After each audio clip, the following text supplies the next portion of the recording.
So, for today's video naman guys, tayo ay magluluto ng pansit lapad ng Bicol. Ayan guys, dala ng kapatid ko. Kaya niluto ko agad. Tara na, tayong magluto ng pansit ng Bicol. Pansit gisado. Ayan na nga guys ang ating mga ingredients, manok. At may suka din ako yan, may chorizo at ang ating gulay. At ayan na nga ang ating pansit galing sa Bicol, dala ng kapatid ko.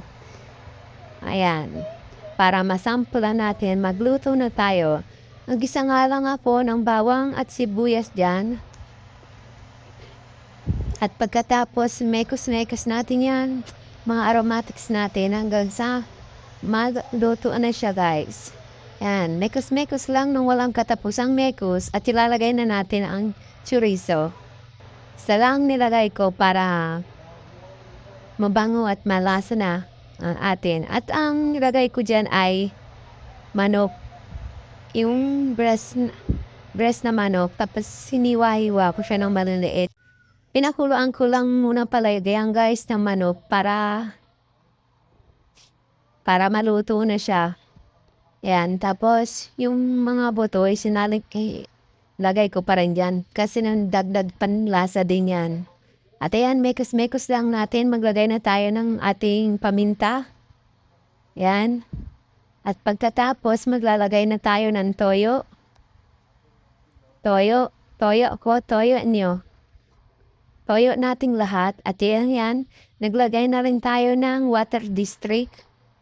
Prime water. Charot! At ayan na nga guys, hintayin lang natin siyang kumulo. At pagka kumulo na yan, lalagay na natin yung pansit. At nilagay na pa rin pala natin ang beef cubes. Gusto ko kasi ang beef cubes.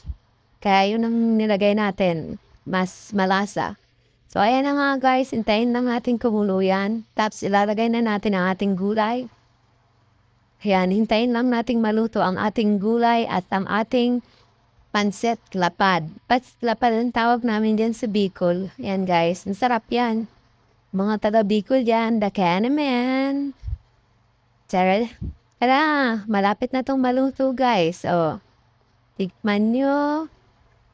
Tingin nyo, ang sarap-sarap niyan guys. O, nasasabik na akong makakain ulit ng ganito.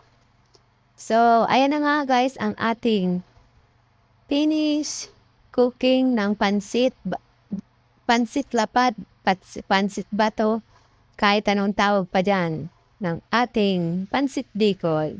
At kung nagustuhan nyo nga ang video ito, huwag nyo kalimutang mag-follow. Salamat sa panonood. Tara, kain na tayo guys. Natatakam na ako.